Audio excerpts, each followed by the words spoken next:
Yeah. So the knowing field or the morphogenic field is our conductor, or one could say our connection to God, to the larger knowing field, the larger higher intelligence, from where we then get direction, impulses, insights, how to practically live our lives on a day-to-day basis. Now, you say that trauma evoked this search in you to make that connection back to God. So can you just speak again a little bit, maybe in summary, maybe we have covered it, but just in summary, why did trauma open up for you? Just briefly, the trauma, to summarize the trauma again in your life. So nothing happens by accident. We're learning now. Yeah. When I started my traumatology degree, I had no idea that I was actually traumatized. Okay. Because trauma was my norm. Disconnection from my parents was my norm.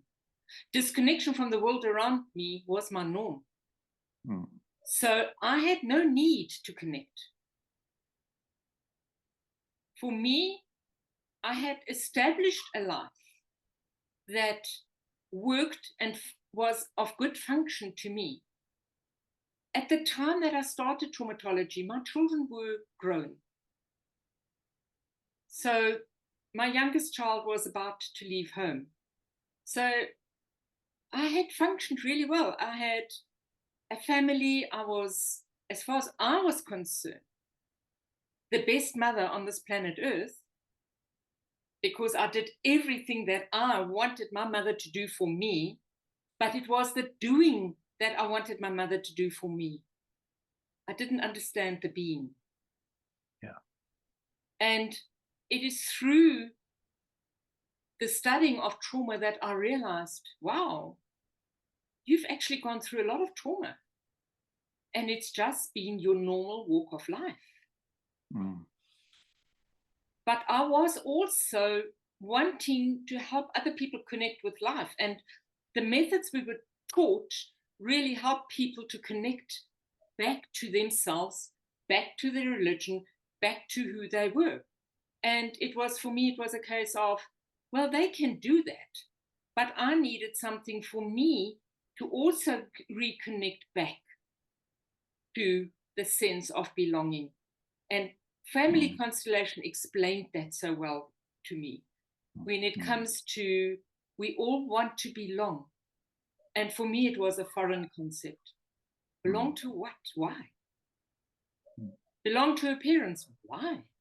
They don't give me anything. Yes, I know I have life, but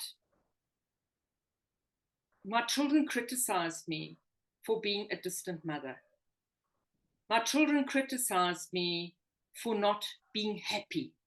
And so there was so they saw other families and warm, loving embraces that didn't happen in our family. So now I understand their need. But at the time, I didn't. And unfortunately, it was a little late in life because they'd now all left home and they had now established a life where they didn't need their mother either. Because I made sure they were very independent children. Remember, my belief system is I need to be self-sufficient and independent. I made sure that my girls were self-sufficient and independent. That's what I gave them. It was my need, not their need. Yeah. Are they benefiting from that? Yes, I'm sure they are. I can see it. But it was more of who I am as a mother at that time as how I rose from the little child. It's changed, fortunately. Yeah. It's different now. Wonderful. That feels like a beautiful note to end.